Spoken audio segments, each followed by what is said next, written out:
Welcome to the Indie Film Hustle Podcast, episode number 123. If I would have followed all the rules, I wouldn't have gotten anywhere. Marilyn Monroe. Broadcasting from the back alley in Hollywood, it's the Indie Film Hustle Podcast, where we show you how to survive and thrive as an indie filmmaker in the jungles of the film biz. And here's your host, Alex Ferrari. Welcome, my Indie Film Hustlers, to another episode of the Indie Film Hustle Podcast. I am your humble host, Alex Ferrari. Now, today's show is sponsored by VideoBlocks. Now, VideoBlocks is a subscription-based stock media company that gives you unlimited access to premium stock footage everyone could afford. If you're looking for like extra exterior shots or things that you might want to incorporate into any of your projects, whether that be a narrative, documentary, music videos, commercials, these guys got you covered. They've got unlimited daily downloads from a library of over 115,000 HD video clips, as well as a huge selection of After Effects templates for like opening credits, motion graphics, titles, company logos, as well as motion backgrounds as well. It's pretty amazing. And on average, subscribers pay less than $1 per download in a course of a year. And the content does not get stale. They're constantly adding new content to the library every month. So it keeps it very, very fresh, and you always have something new to look forward to. And everything you download is 100% royalty free. Even if your subscription is canceled, you have unrestricted usage rights for anything you want to do, including personal projects and commercial projects. And you keep whatever you download and maintain the usage rights forever. Now, VideoBlocks is offering The Tribe a yearly subscription for $99. That's $50 off the usual price tag, just for you guys, just for The Tribe. That's less than $10 a month. So to get this deal, just head over to videoblocks.com/hustle. That's VideoBlocks, VIDEO blocks.com/hustle for this exclusive offer. And the show is also sponsored by Hollywood Camera Work. Now, guys, if you are interested in learning how to block or how to do any kind of staging or direction on how to move the camera, Hollywood Camera Work has the most insane course ever created for that. And they're kind of legendary. They've taught at ILM, Pixar, Disney, Warner Brothers, all the major studios, all the major television networks. They're crazy, and it's really, really amazing. And they also just came out with seriously, and I've taken this course, the directing actors or how to direct actors course. It is the most insane thing you have ever seen in your life. It goes through every aspect of how to direct actors, every form of getting a performance out of an actor, also how to do casting, how to set up rehearsals, the whole ball of wax. And they also have a course on visual effects for directors. They have an awesome course called Hot Moves, The Science of Awesome. If you want to get really amazing, action-packed, kind of like Tony Scott or Michael Bay kind of moves, but those kind of like crazy moves that make your movies look much more cinematic and much more awesome. Now, I have a special deal with Hollywood Camera Work. You can get 30% off all courses, all apps, everything they have to offer by using the code HUSTLE. So go to indiefilmhustle.com/Hollywood Camera. That's indiefilmhustle.com/Hollywood Camera and use the coupon code HUSTLE to take advantage of this insane offer. So guys, today on the show, we're going to talk about the next great big thing that's going to take over the industry. Virtual reality. That's what everyone keeps saying. And you know what? It very might well be the next wave. I don't know if it's ever going to take over what we consider traditional storytelling, because I think there is a segment of the population that wants to be told a story and not experience a story. But I don't know. There are better men than me out there talking about this, and much more intelligent guys than me out there talking about this. So I wanted to kind of dive into it today. And I got on the show Jason Diamond from SuperSphere VR. You know, him and his brother Josh, they build VR rigs and have worked with a ton of Fortune 500 companies, as well as independent films and so many other different clients New York Fashion Week, Minnesota Twins, and a lot of big VR gigs. And they are getting known in the industry as the VR guys. So they understand the technology, they understand what they're doing with it, and what can be done with it. So we talk a lot in this interview about cinematic VR. Because there's VR for video games and kind of like experiences. But how does this apply to storytellers? How does this apply to us as filmmakers and as storytellers to tell our stories? It's just another tool like anything else. And that's what I was curious about. And I really, kind of dug in with Jason and really figured out, is this something that I'll be able to use in the future? Justin Lin, the director of the Fast and Furious, some Fast and Furious movies and Star Trek Beyond, he just directed a little VR movie called Help, which is honestly, I have to say, pretty freaking awesome for Google. And it was very interesting. It was a very interesting viewing experience. I didn't watch it in VR, I watched it on YouTube, but you can kind of tell that it's this immersive storytelling tool. It's really interesting, and I'm really curious to see where it goes in the future. The cost of getting into VR has come down dramatically. So now it's affordable for filmmakers. I use that term very loosely, but considering it used to cost, hundreds of thousands, if not millions of dollars to get full rigs set up and, all that kind of stuff. Now it's becoming much more accessible to the general population. So it should be really interesting to see where this all goes in the next coming years. So sit back and enjoy my conversation with Jason Diamond. I'd like to welcome to the show the one and only Jason Diamond. How you doing, sir? What's up, man? How you doing? Good.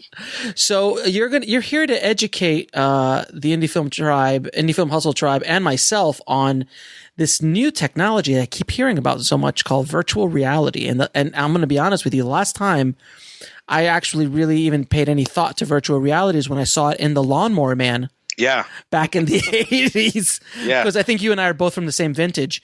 So I like that term, from the same vintage. That's good. Thank you. I remember how horrible it was back in the 80s in that movie. It was like 89.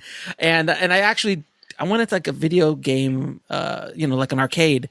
And they had a virtual reality thing, and I went in there, and it was just so horribly clunky. And I was like, "Wow, this is." But back I know then, back then. Yeah. So that's the last time I really even thought about virtual reality. But I've been hearing about it as a buzzword for the last few years, and all these new cameras and things coming out. So please explain virtual reality in its current form to me, like as if I was a child. Oh, wow. Okay. Well, I think back then the issue, conceptually, things like that have been around forever. I mean, look at William Gibson's Neuromancer, like all that stuff. Mm-hmm. The cyberpunk stuff was essentially a VR type description. And I think it's been proven that people like Arthur C. Clarke and other, sci-fi writers typically will predate actual scientific discoveries with fantasy scientific sci-fi discoveries, because they're not bound by the laws of science or math or whatever, and somehow they always come up with the same stuff. But I mean, I don't know what the actual definition of virtual reality is, other than to simulate reality. In its current form, I think there's actually multiple bullet points, Roman numerals, tiers, or whatever you want to call it, as descriptors to that moniker. And then after that comes AR and XR, mixed reality stuff, which I think Apple will probably go for straight out of the gate. But I think virtual reality you could define as multiple tiers of, we'll call 360 video, be it mono or stereo, stereo preferable in a lot of cases to really add some depth and roundness to what you're looking at. That 360 video does not allow you to move freely through the space. You are an observer within a predefined bubble, for actual lack of anything other than literally a sphere you're standing inside of. And then you have the more 360 video can be immersive, depending on the content and what you consider the word immersive to really mean. If someone's engaged in the content, then they are immersed, for lack of a better term. And I'm sure everyone has their own thoughts on this kind of stuff. We'll be right back after a word from our sponsor. And now back to the show. There's been many movies that you are so immersed in that you're like completely immersed into the movie. Of course. I mean, that's IMAX and other, widescreen is supposed to immerse you in wrapping you curved TVs, anything to sort of blot out your sense of current reality to put you in a quote unquote virtual reality, whether that's a headset or even just a TV screen. But you can move forward into the more what we'll currently, which will go away soon enough also, but we'll currently call tethered, headsets like Oculus or Vive, however you want to say it, or any number of, knockoffs or other people making similar products, or even the Gear VR is probably the best known mobile version of 360 video or apps. But for like a full room scale interactive, which you would call, I guess, the ability to move around a space, have your body physically move your field of view inside an action, would be more Unity based,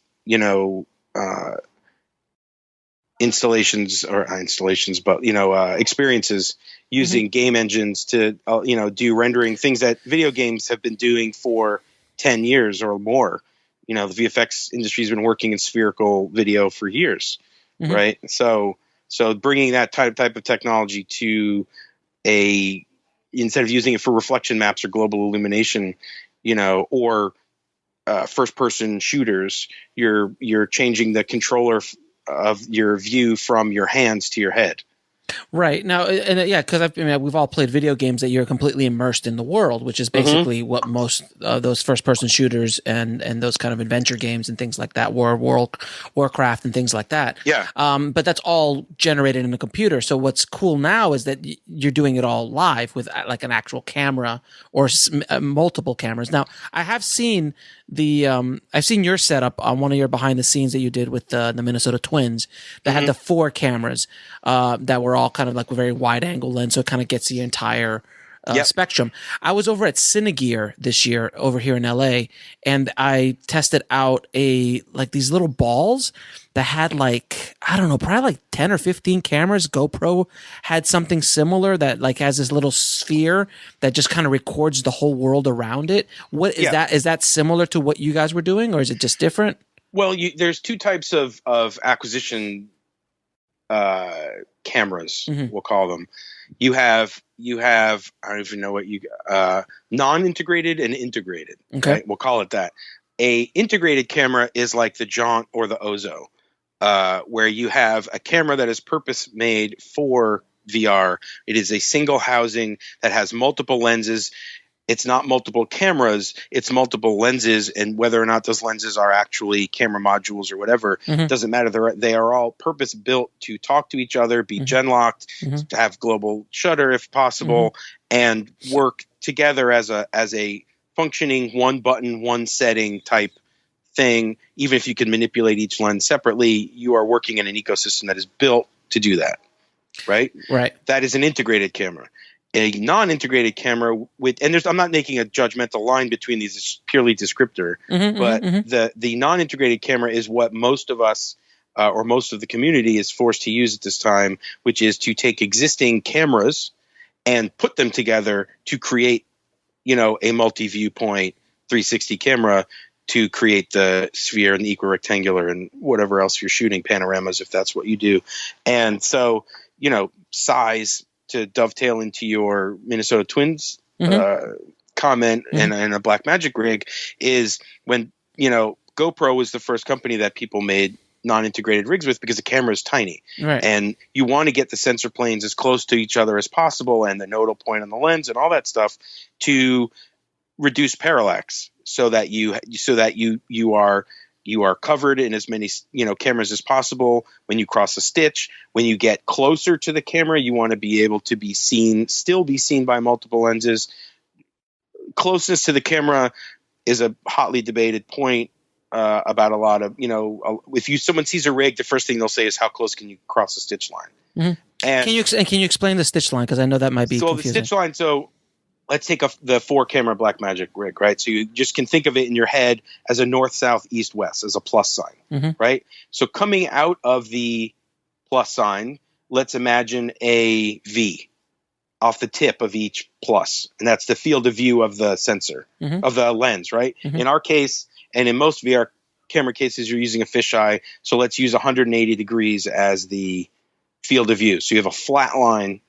In our case, we're using fisheye lenses, and in most camera cases, you're using fisheye lenses.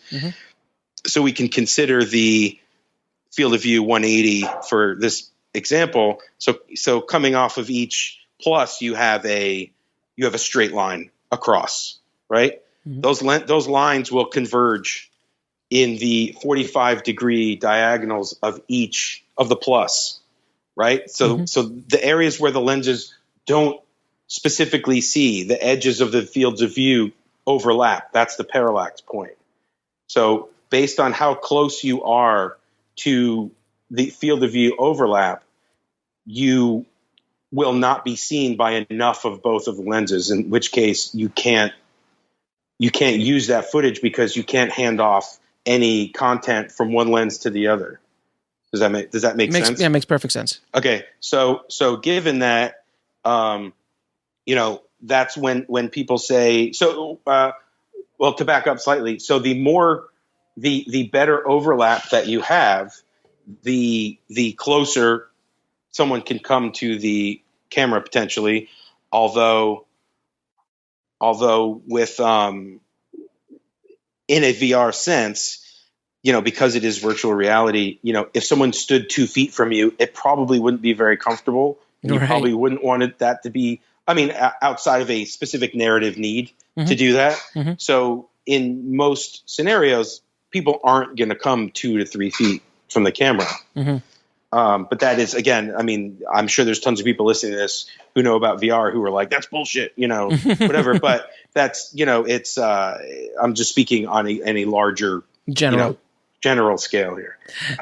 Anything is possible if it works for the narrative or your experience, right? So if you want to throw your horizon off and make people nauseous because you're doing it on purpose to make someone feel something, sure, do it. But know what you're doing to your audience, instead of just making crappy VR. And again, those are two separate things. But now, so a lot of people, aren't going to be able to go and see like the pyramids or the Great Wall of China, for example, and they don't have the resources to even get there or the time. Will VR be something that will give them the opportunity to kind of experience being at those places? Absolutely. And, again, depending on the level of the experience, you could do a guided tour through Giza, you could do Petra or whatever, you could easily make someone feel like they're there and feel the scale of the place that they're shooting or the experiences. I read an article over the weekend about a nursing home where a company has been bringing in exactly what you're saying. Like these elderly people will no longer be able to travel to Italy or France or Egypt or Bangkok or wherever to see the things they want to see. And virtual reality even in a 360 stereo video case allows them to experience that location from their bed. Which I think is a wonderful thing. You can think of it on multiple levels, even looking for like PTSD or getting over a fear of heights or a fear of spiders or cats or clowns. Sorry. No worries. My brother just closed the door. A fear of cats or clowns or whatever. Yeah, I read something about that, like about arachnophobia, like having a fear of spiders. It could help with that. Right. Immersion therapy has been around for a long time, but it's you having to actually do that thing. Hey, you're afraid of heights. Let's go to the Empire State Building and go to the observation deck. Like, well, sure, that may be the ultimate and the best way to do it, but what if you live in a town that only has 2-story buildings? What if you can't get anywhere to do that? And honestly, it's expensive. And what if you also have a fear of crowds? So, so I think there is actually an endless array of options of how VR can impact people even beyond entertainment. I think the entertainment industry for VR is actually very small. We'll be right back after a word from our sponsor. And now back to the show. Yeah, I was going to actually say something. Steven Spielberg came out and said that he thinks, and I'm going to quote him, "I think we're moving into a dangerous medium with virtual reality. The only reason I say that is that it's dangerous is because it gives the viewer a lot of latitude and not take the direction of the storytellers, but they make their own choices of where to look. How do you tell a VR story as a filmmaker when you want audiences to access everything? When the audience has everything like to access at once, how do you tell a story in VR?" Guess what? I read that quote when he said it at Cannes, and I couldn't believe that he said it for two reasons. One, that he is the advisor to Robert Stromberg's company called the VR Company. So it would seem kind of disingenuous to the company you're advising to say that VR is a dangerous medium for storytellers. But two, it's not very forward thinking for someone who has created, I think, one of the strongest visual languages for cinema for what he does in our lifetime. He created the blockbuster. Yeah, but not even that. Like, there are Spielberg shots, just like there are Hitchcock shots or whatever. Yeah. And so someone who created his own signature legacy language for cinema, to say that he's afraid of something trumping that seems narrow-minded. And I'd love to have this conversation with him in person if anyone can make that happen. But you and me both, brother.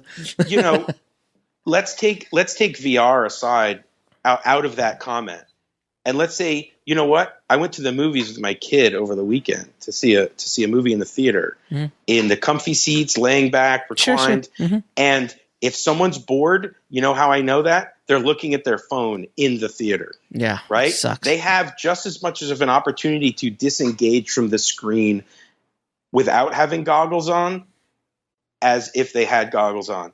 Good storytelling, be it narrative, nonfiction, documentary, whatever it is, if it's not engaging, it doesn't matter what freedoms, in my opinion, what freedoms the viewer has. If they're not engaged, it doesn't matter. Tons of studies have shown that when people put on goggles, heat maps, tons of heat map data has proven this. They look left once, right once, up, down, back. They kind of explore their space, and then they literally look forward. So, so if a story cannot engage them to look where they should be looking, at least this is first viewing stuff, right? Of course, when I watched Miller's Crossing for the millionth time over the weekend because John Polito died. And I know. Rewatch that. And I'm looking at things that listening to words that I wanted to pick up on, focusing, just like you can listen to a song you love a million times and just listen to the drums or just listen to the bass or whatever. So there's multiple viewings you can't take into account. But on the first viewing, it is your opportunity to give the viewer the experience that you want them to have. At least, you know what I mean, right out of the gate. And I think that good, solid storytelling, again, not using that in a strictly narrative sense, we'll just use it as an overall, a story is a story, is what you need. Is what you need, and that language has not been defined yet. So I'm not saying that that's easy, and it's not like the only way to learn it or to develop your own is to do it and make mistakes. Not everything you're going to do is going to work. Right, because you're basically at the infancy of this medium. Yeah, I mean, and it's and to his point, to Spielberg's point, yes, because the viewer has freedom to disengage, yet stay inside the world, right? Because in the theater, you could disengage, but you're breaking the wall and you're on your phone and you're not in the world anymore. But if you disengage with the main plot line in VR, you have the ability to look out the window. Explore, right. Explore. Hold on.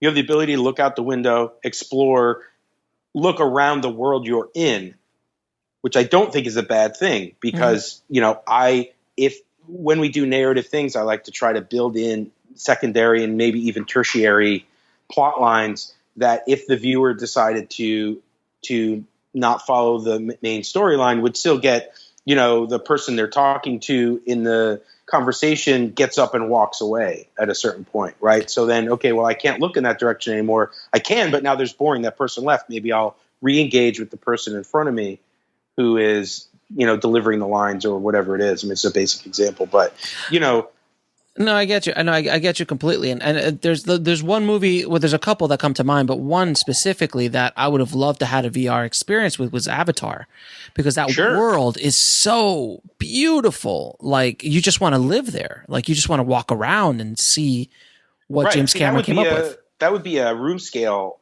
VR thing, I would imagine, experience, because the world is, if you could walk around and walk up to the characters while they're having their conversations and stand there with them and be a part of a battle or whatever.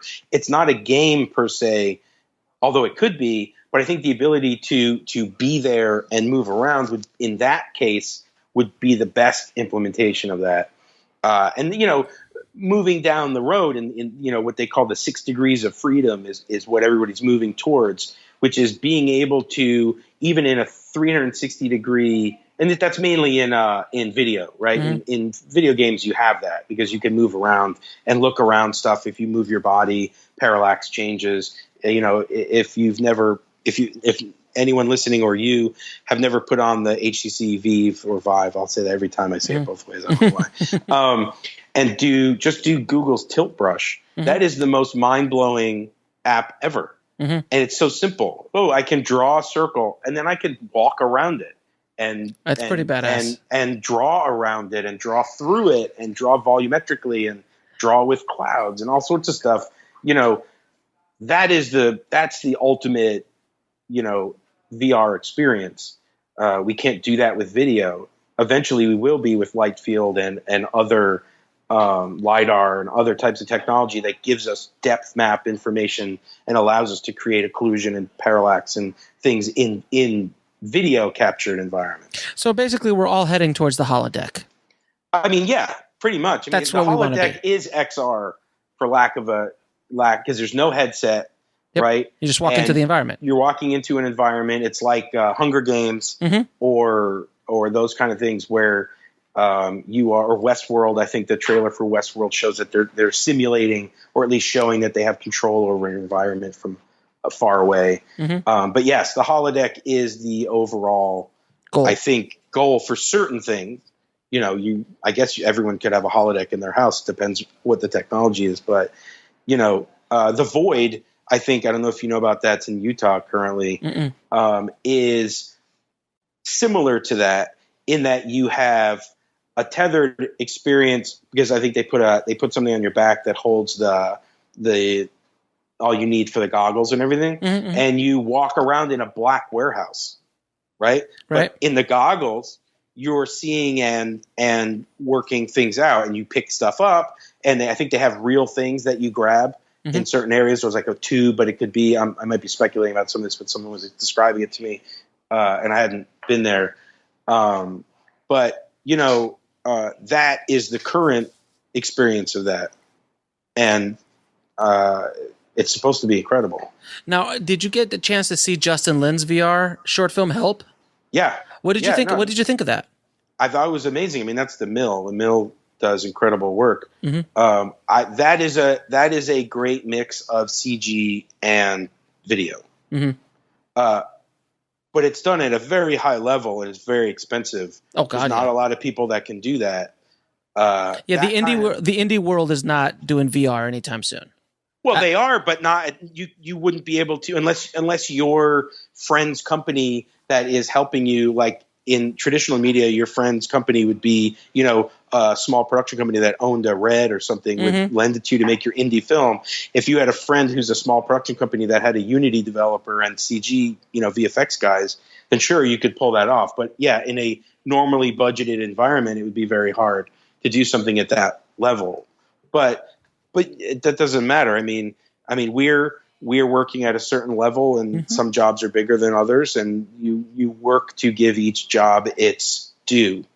Like you would in anything else, and right. Try to figure out how to offer the most because at the same time, we're trying to push the medium forward, as is everyone else who's currently creating VR. I would hope that every job is done to try to make the medium as much poorly worded. We'll be right back after a word from our sponsor. And now back to the show. But as you know, better than you currently left it. So basically, VR is just it's a new platform. It's a new tool like anything else. It's like when certain technological advances came into play, like shooting 3D or color or sound. It's just another. It's just another thing. It's a pretty big leap from where we are, and then how to include that. But let me ask you, how do you think it's going to affect the film and television industries in the future? Like, do you foresee it ever overtaking narrative film as we know it today, or narrative storytelling today? No, because they don't overlap. Okay. Yeah, I didn't think so. Yeah. I don't think you can tell the same. Like, you can't make The Godfather, the Godfather, or right. The Master, or whatever. In VR, the script could be the same, but the execution would be different enough that I don't think they would overlap. I mean, I could be completely wrong, and I'm sure someone will comment or something that's saying I'm an idiot, but I just, the visual language is not set in stone, and I don't think it ever will be. The BBC put out something saying that they want to create a VR guideline, a book, best practices or whatever. And sure, best practices are huge, definitely key, certainly for pipeline management, data management, on set, workflows and things like that. From a visual storytelling standpoint, I think there can be guidelines, but again, we've done content where a client wants a shot that technically you would say to them that doesn't work. You can't do that in VR, right? But we do it, and obviously, of course, you want to give alternatives. So you say, well, let's do your shot. If we don't think it's going to work, then we'll do it the other way. Obviously, you want to have options. Hold on. But guess what? The shot they wanted totally worked, and it was awesome.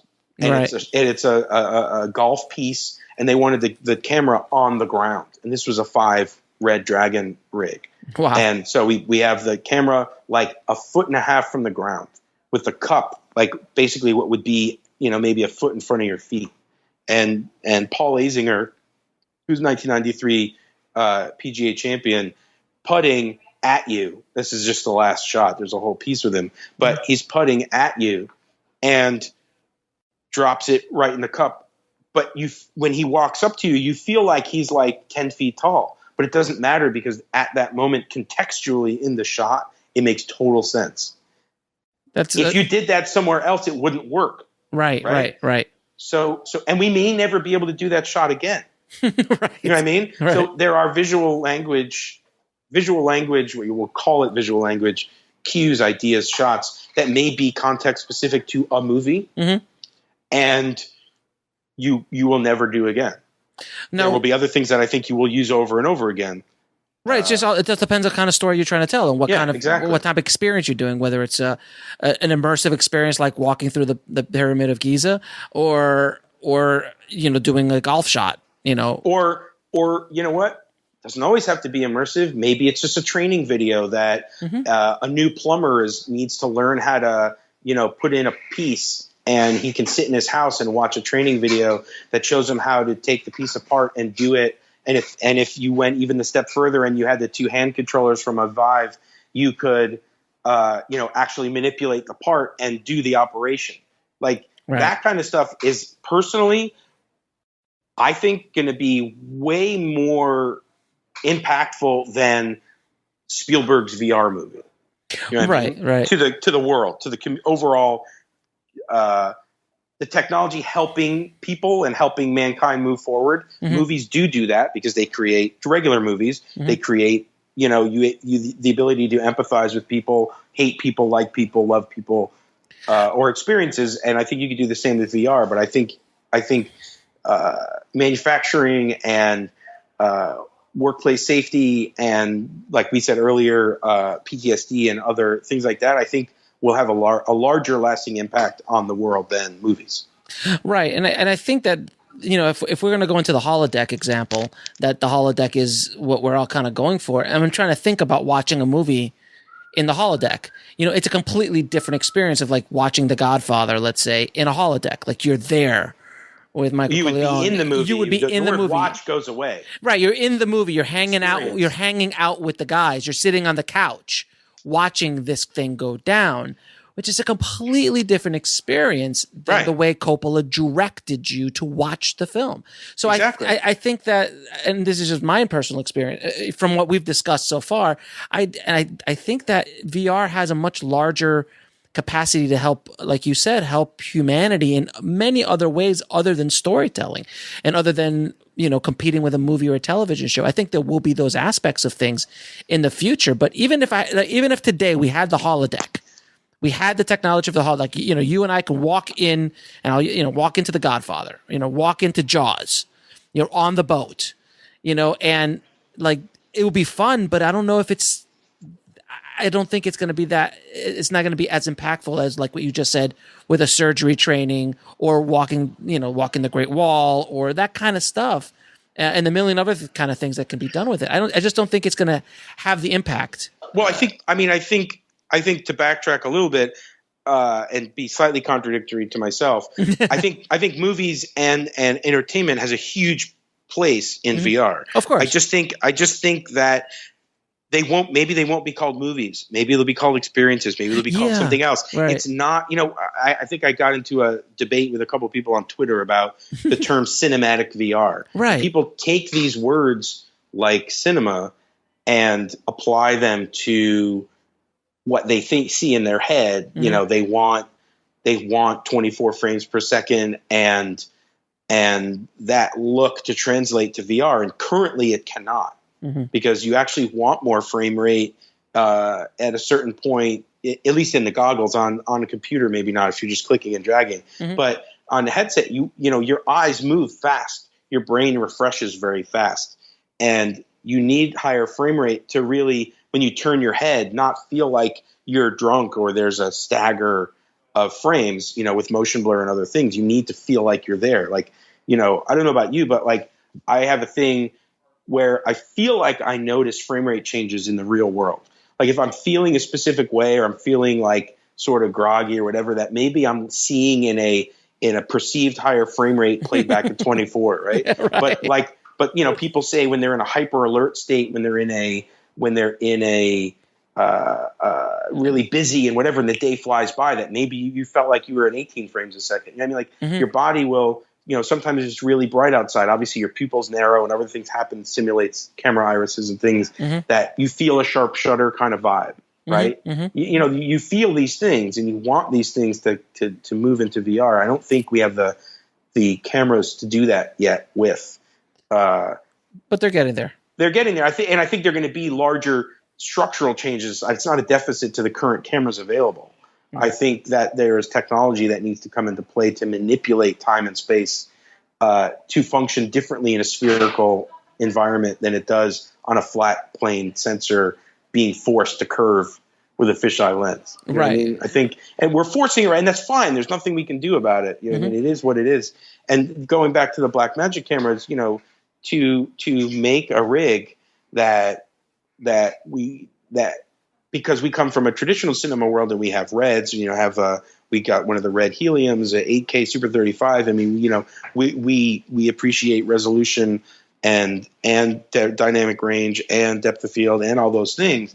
And in VR, those things haven't been fully explored yet to see if they really work on a larger scale. And we do make rigs out of the red sensors and the red cameras. And based on what I was saying before, there are parallax things with that because the cameras are of a physical size, and unless we can take them apart and make a new thing, then they can only be so close, right? Physical limitations. So moving from the GoPro, like I said, to go all the way back to what we could consider one big digression, the GoPro, was what people were using to start to make homebrew rigs because they were small. and are small and affordable.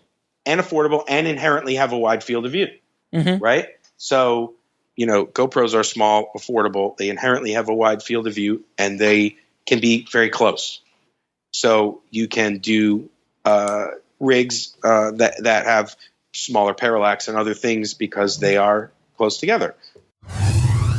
We'll be right back after a word from our sponsor.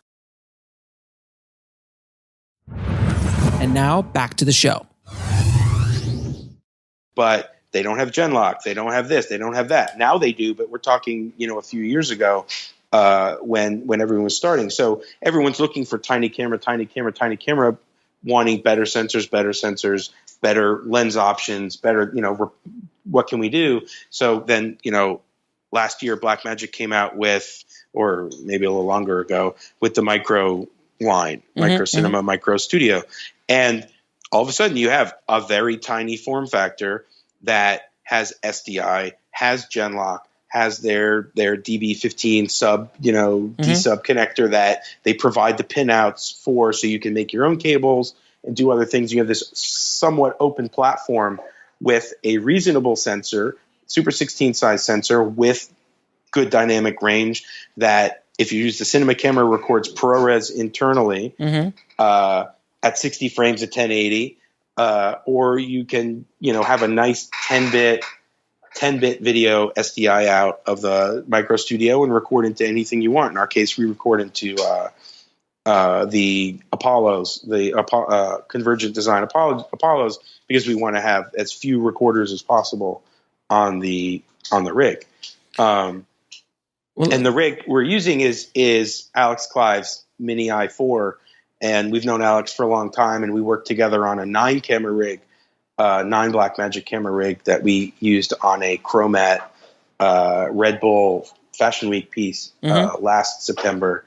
But that's not as mobile as a 4-camera rig, and traveling to Minnesota to do this Minnesota Twins piece, we need to be able to pick it up and be on the field and running and moving, and a 4-camera rig is easier for that.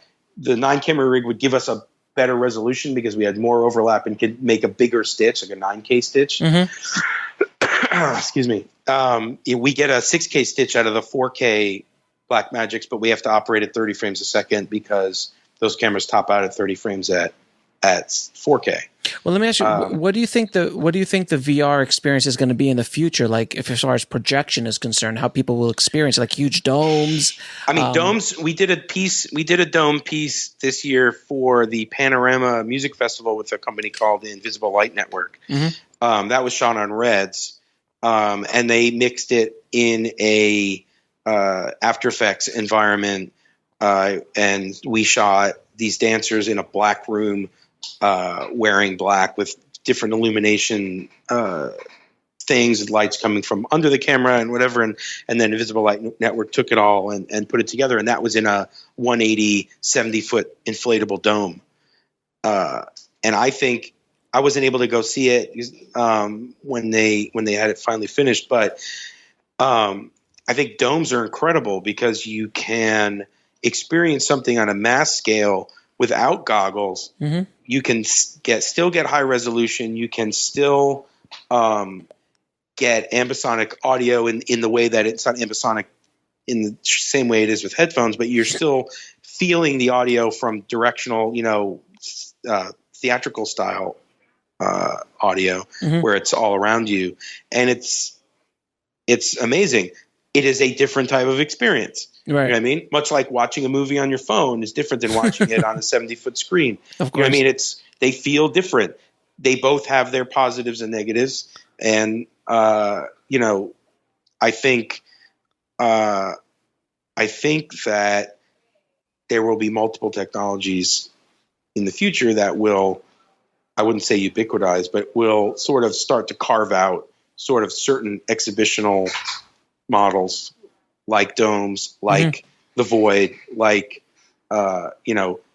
really high quality, let's say maybe even IMAX goggles or something that have, 2 screens, 1 per eye. Or there's a company that we really like called Avagant. They make these glyph they look like Beats headphones, but they have, retinal projection lenses in the band, and you flip it down and you look like LeVar Burton from Next Generation. But you're doing retinal projection and you're not looking at a screen. And I think over time, that type of technology to take us away from screens and these big bulky things will make the experiences even easier to do and even more immersive. Now, what I have this is a question I've been dying to ask anybody doing VR. How the hell do you hide your crew in a 360-degree view? Well, depending on what you're doing, the crew can actually be in the shot. Mm-hmm. Let's say if you're doing, but they can't act like crew. Right. So if you're in a public environment, they can just walk around. Right. I just did a shoot for a company on the street. We were shooting, just literally put the camera down on the median, and we're recording, 10, 15 minutes of action that with, around the street. And I was just standing on the street corner, on the opposite corner, just like on my phone, waiting for in this case, for the director to call cut. Mm-hmm, right. Mm-hmm. But nobody knows that I'm working on the crew. I just look like a guy on the street on my phone. So right? But mm-hmm. in the case of the golf course shoot, obviously we can't be on the golf course. Right. So we had to hide behind trees. We had to build for the Red camera, we operate it wirelessly from a small DIT cart. So with full control and some other things. And so we had to build a DIT cart on a hand truck. So it was really narrow and we could move it fast on a golf cart or whatever. Mm-hmm. And you just find the biggest tree and everyone stands in a line, behind the tree and looks at the monitor. And if you can't see the camera, it can't see you. Just like normally in this case, it's always looking in all directions. Right. So sometimes it's challenging. You know what I mean? You have to, on a scout, you have to look for where people are going to hide. Like we need staging and green room for talent or staging for gear, but we also need crew staging per shot sometimes. You know what I mean? So it's a challenge. It's fun though to say, it sounds everybody like run and hide. It's like we're kids again. Yeah. Now, how do you light a VR scene? Like with lights and stuff like that for more of a cinematic situation? Well, you have multiple options. So you can, if you don't want to do any painting or comping, then you can use obviously Fincher style, just, high wattage practicals. You can hide lights. We had to do a thing for David Chang with Momofuku up in Toronto. And we put, small LED and fluorescent bulbs up under the aluminum, cooking hoods and stuff to use the aluminum as a bounce, but also to hide lights the camera couldn't see behind the counter, using occlusion to our advantage. But if you wanted to paint out, and in one shot for this we needed a light to hit the guy. So we put a light up on a internal balcony, kind of second half floor thing, hit the talent with the light. When the shot was over, obviously you have to make sure no one's crossing into that, we'll call it a quadrant for lack of a better description right now. Mm-hmm. If no one's crossing across there, then it doesn't matter when you wrap that shot, you take a clean plate of the room or even of just that area, and then you sub that camera, that lens, that whatever for that take in, and then it's gone. It's not even a paint out. You're just subbing a take into a quadrant and stitching it in, right? Mm-hmm, mm-hmm. So you could do that, or you can literally put something in and do traditional paint and roto and paint it out. Sure, if you don't have the ability to do whatever. I mean, so it really comes down to budget, desire, ability, and need. Got it. Now, the other big question is post-production workflow. Right. How do you cut this? How do you process all of this data? What's the normal workflow on like the Twins situation? So on the Twins thing, we came back. We have our ProRes, 4 ProRes files. Mm-hmm. We synced them up. In this case, we used AVP, and we sung them up and did a daily stitch. So where we're just doing rough blends, making sure everything's aligned, horizon straight, and any audio we have is sunk in, and we have a traditional dailies workflow, right? Mm-hmm. So it's not that the visual quality is less per se, but we are not focusing on really fine stitches. We just need to be able to watch it in a 360 environment while we cut. We do that in Premiere. Premiere is always consistently getting better with the tools that they are. We'll be right back after a word from our sponsor. And now back to the show. Adding in for VR, and they just announced, I think today, their IBC sort of sneak preview that they're adding in like actual VR aware options in Premiere, where it's something it knows that content is equirectangular or what have you, so it automatically puts you in the environment, and they've added the metadata in media encoder, so when you export, it automatically has the VR metadata tags, so you can export and not have to inject the metadata like you have to do for YouTube and other things like that. So it's moving forward. But we cut in Premiere because Premiere has resolution independence and other things. There's other people do cut in Final Cut 10 because it has the similar resolution independence. How about Resolve? Do you ever use Resolve? We haven't yet. And we were working with Blackmagic, to try and get some VR stuff in there. I think Fusion, I have, some friends that use Fusion to stitch and do things like that. And we're looking into that as well. Nuke is obviously not cost effective for most people, but their Cara VR Stitcher is probably the best one at this point. But anyway, we create our dailies. We use stuff like Tim Dashwood's 360 toolbox to do any image manipulation in terms of rotating the sphere, offsetting, doing any image manipulations or things, transforms we need to do to the equirectangular. There's things like Mocha VR where we can do any painting or that kind of stuff. There's hold on. When's this coming out? I'm trying to think. Sorry. Mocha VR is in beta right now. And so I don't know if that's an NDA thing, but I'll say something else. And then you have Mocha, which you can use to do paint outs and other things like that, and tracking and all sorts of, pseudo visual effects things to remove and add things. And then we when we're finished, we go back to our original media and we do our fine stitching for just the media we're using, just the shots we're using. And where do you color grade, or do you color grade? And then we grade in either Resolve or Scratch. Gotcha. For stereo, Scratch currently has the best grading environment for VR. They spent a lot of time working on it. It's not even that expensive anymore. Resolve is also the default. We grade all of our stuff is graded in Resolve, traditional media wise. And again, like I said, if it's mono VR, then we do that in Resolve as well. Got it. And then we publish it wherever we're doing, be it a custom app or YouTube or Facebook or, whatever the client's needs are. But see, moving forward into the future, it's going to be cloud-based stitching. So you have companies like Jaunt, that have they have their integrated camera, and then they have their Jaunt cloud services, their pipeline. So you take their footage, you upload it after you shoot, you organize it in their media manager, you push it up to the cloud, and it's stitched for you in the cloud in mono and computational stereo. So pretty cool. And you have companies like Pixvana that are working towards the same, in a consumer-facing. Jaunt is pseudo-consumer-facing right now. And there will be more companies like that.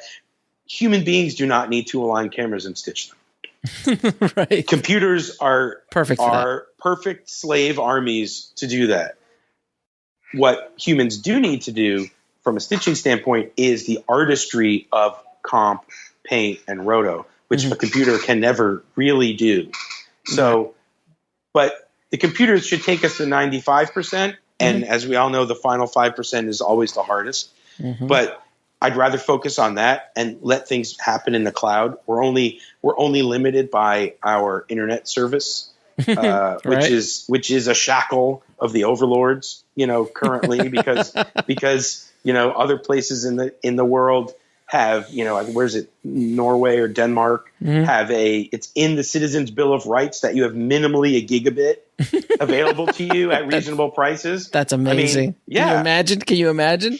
Yeah. So, I mean, there are limiters that are beyond anyone's control that we all know will eventually go away. So I think being able to look past those and plan for the future and develop pipelines and workflows that allow us to do more creative work and less tedious manual work that's unnecessary for humans to do, I think is the future. And one my brother and I are, and SuperSphere, our company is clearly focused on. Can you talk a little bit about SuperSphere VR? Yeah. So SuperSphere is my brother and myself, Lucas Wilson, Doug Allenstein, and H.M. Wollman. We're a full service company from IP and technology to production and creative. So we kind of consider ourselves like a creative labs company, because we can, and my brother and I operate our traditional production company, the Hidden Fortress, the same way. We are both a full service and an a la carte company. So if someone comes to us and just wants us to shoot something and hand it off, great. If someone wants us to do something from concept to completion, awesome. Like, what do you need to do? Let's talk about the best way to do it, no matter what part we're handling, and to make sure that everything is seamless, because we're going to hand off to you the same way we would hand off to ourselves. So we're not going to cut corners for you, because we don't cut corners for ourselves. So we like to, do things the right way, but we also push boundaries and try to do new things on every job that we can learn on and push into the next job. Perfect.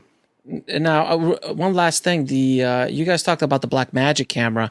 Can you talk about, because I know you guys are big fans of the Blackmagic cinema camera. Can you talk a little bit about why you like it on a technical standpoint? Because I know a lot of people kind of poo-poo on the camera because it's not a Red and it's not an Alexa. And trust me, I've shot with all of them. But I've just shot my first feature, as everybody who's listening to this podcast knows, on the Blackmagic Cinema 2.5. And I'm a huge fan of the camera because I've been a colorist for 10 years. So I know what the raw image can give me. What's your vibe on it? And tell us why you're such big fans of it.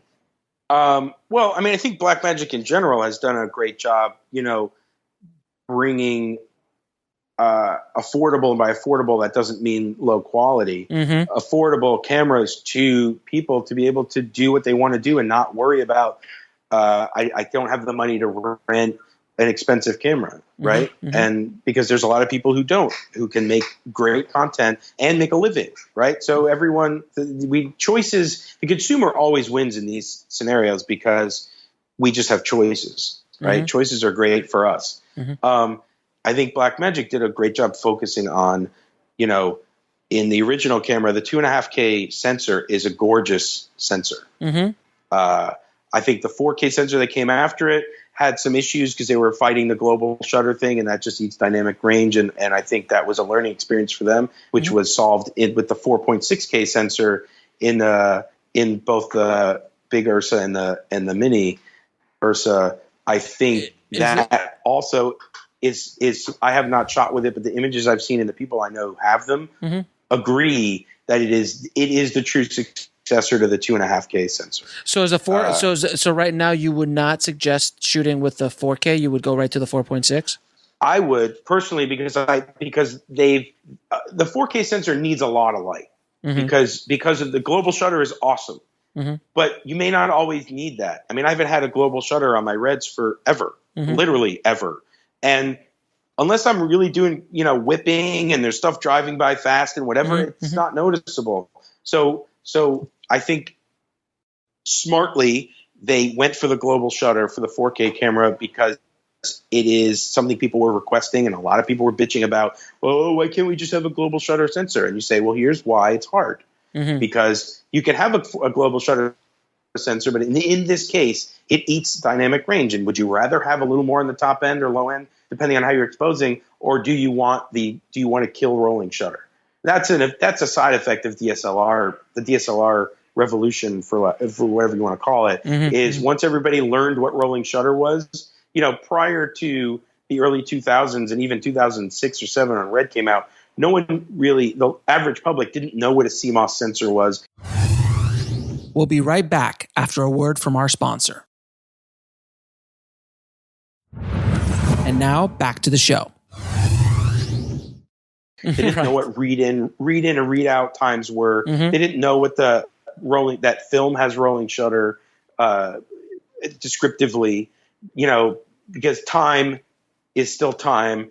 It still takes time for light to hit something, a sensor, as it does. A film plane is global shutter, but the film is moving past. It's moving in a direction. So therefore, it's still a line by line type thing. Someone will say I'm wrong. I'm being very generalized here. If film is moving, it's still moving past and getting data at different times. A global shutter sensor is opening and closing like a phantom. That is getting a full exposure and close, as is the 4K Blackmagic sensor. This became a larger answer about Blackmagic. But I'm just saying, I think it's smart for them to try those things. I think the 4.6K sensor is the culmination of everything they learned on the 2.5K and the 4K sensor.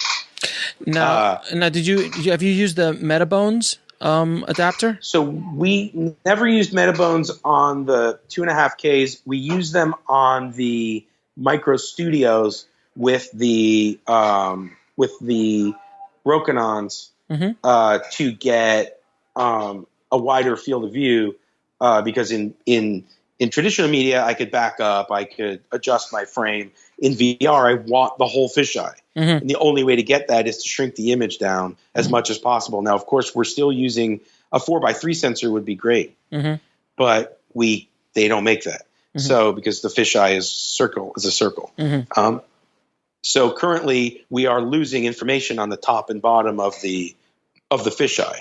So you know being able to shrink the image down as much as possible gets us as much field of view, either top and bottom, or if you flip the camera on its side, you get field of view left to right. We use the Micro Studio and Cinema cameras in portrait mode because we would rather have to deal with overlap than have to put a camera up top.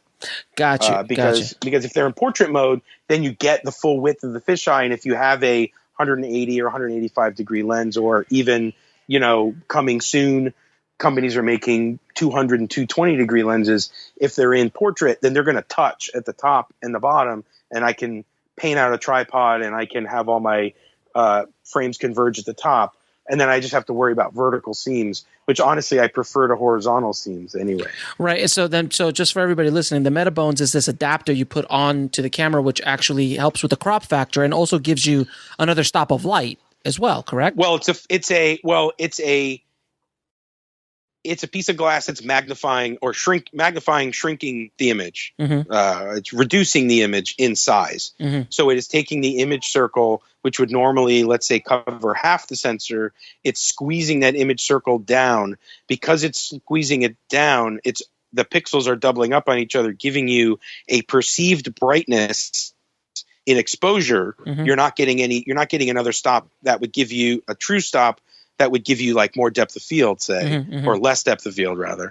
But you're getting a mathematical stop of brightness because you're doubling up pixels. You're cramming more information into a smaller zone. Like oversampling. It's like oversampling, for a lack of a better description. But and they're highly. Metabones I think probably makes the best ones. They're expensive, but that piece of glass. If that's a cheap piece of glass, your image quality goes down real fast. Got it. All depends also on the kind of glass you're using. Well, of course, the front glass is the key always. And now, would you use them with the Rokies? Rokinons, I have here right in front of me 9 fisheye 2s, 8mm fisheye 2s. They're a little slow. 3.5 is a little slow. Yeah. But until someone makes like a 1.4, sure, EF or MFT mount, fisheye. I think we're stuck with it. But but also, the problem is you don't want shallow depth of field on a fisheye. No, for the most part. Right. And like I said, those might be narrative or other tricks you would use later for shots or things, but most of the time you need infinite depth of field. So the last two questions I ask of all of my guests, what is the lesson that took you the longest to learn, whether in the film business or in life in general? Whoa. I don't know. It's like an Oprah moment. I know. It's deep. Let me go. I'm going to say something that you can insert back in the other thing about the Blackmagic cameras. Okay.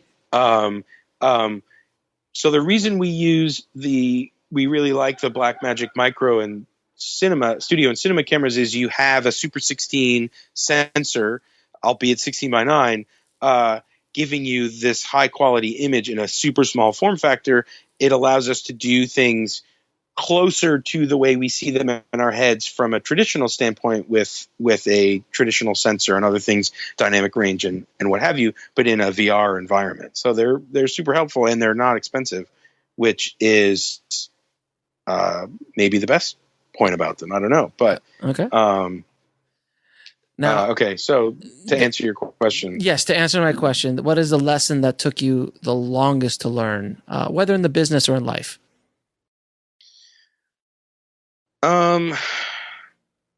There's a lot of them. I don't think this is something I learned by having not done it and gotten in trouble and had to learn how to do it. Mm-hmm. I would say that collaboration and listening to other people is maybe the best thing to learn. And I think, luckily, being an identical twin, I was sort of foisted into that right by nature. I know plenty of brothers and sisters and even twins who don't get along. In our case, based on our growing up and the things we went through and other things, we sort of were forced to rely on each other, and we did naturally have that collaborative nature. Mm-hmm. And I think it's really hard to listen to other people. I mean, my wife says to me all the time, "Are you listening to me? What I'm saying?" And so listen is a good one. Yeah. So I honestly, I think listening and being open to other people's ideas. That doesn't mean you have to take their idea. It doesn't mean you have to do what they say, but hearing other people's input is very key, because you can't know everything. Even if you think you do about something, you can't.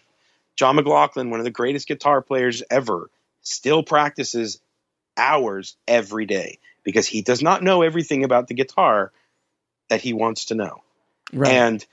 And same thing for, when I was an editor on Avid years ago, you would meet someone who'd say, "Oh, do you do this way? No, I do it this way. Oh, wow. You do it 2 keystrokes. I do it in 5. Yep.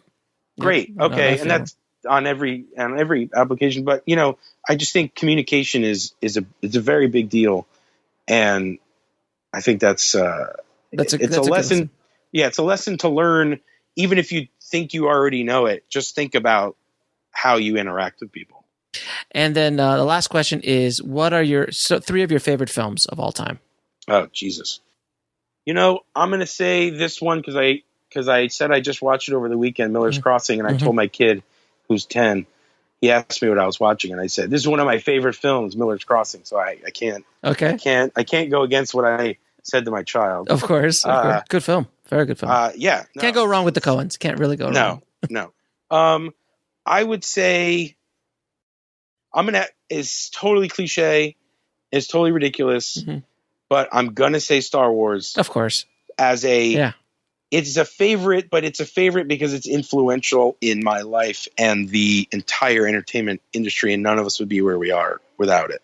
Yes. It changed the game. It changed the game without a question. Yes. So I'm going to say that. Third movie, I want to say something new.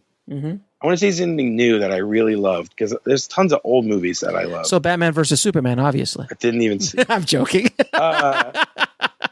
You know what? I'm going to say The Witch. Oh wow, The Witch. Yeah, I heard that was really good. That movie is awesome. I heard My it's friend, really my good. friend described it as it's a heavy metal movie. Mhm. It's like a slow, doomy heavy metal movie, but it's Interesting. not. Like it's like a song. It's like a really slow, doomy heavy metal song, Uh-huh. and there's nobody famous in it, and it's not predicated on anything other than being an awesome movie. We'll be right back after a word from our sponsor. And now back to the show.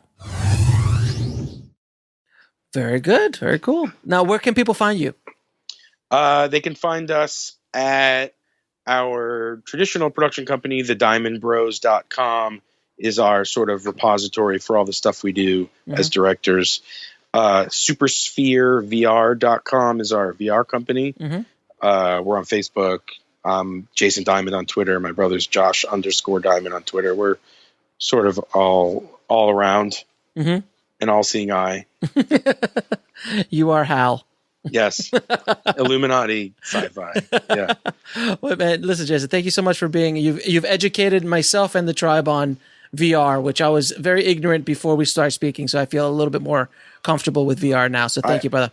Yeah, thank you. I hope it made some sense. It did, man. Thanks. That was a really fun interview. I really like talking to Jason. And, you know, VR, again, I don't know what the future lies for VR, because a lot of times when you hear that, you know, when 3D was all the rage, when Avatar came back in, and that was going to change the industry and everything's going to be 3D, and it has its place, but it didn't change everything. Everything didn't just automatically go to 3D. It's just another storytelling tool.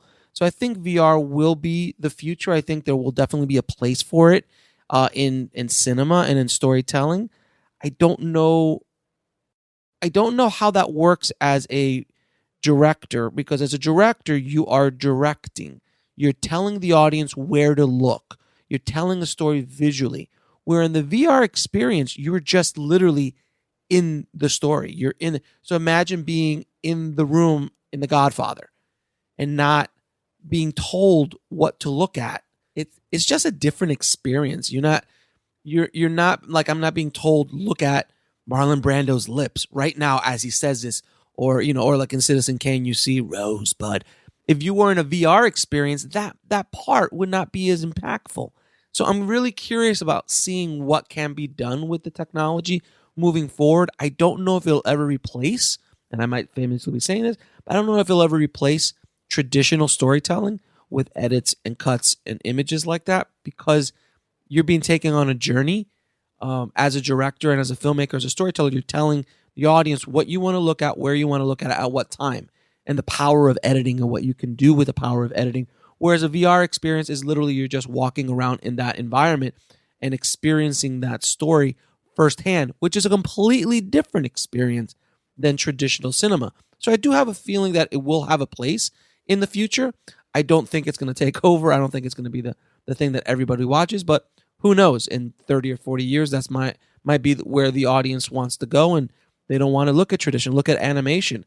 I mean, traditional animation is rare now, other than coming out of Japan. Disney pretty much after Princess and the Frog stopped doing traditional animation, and now they're only doing 3D animation.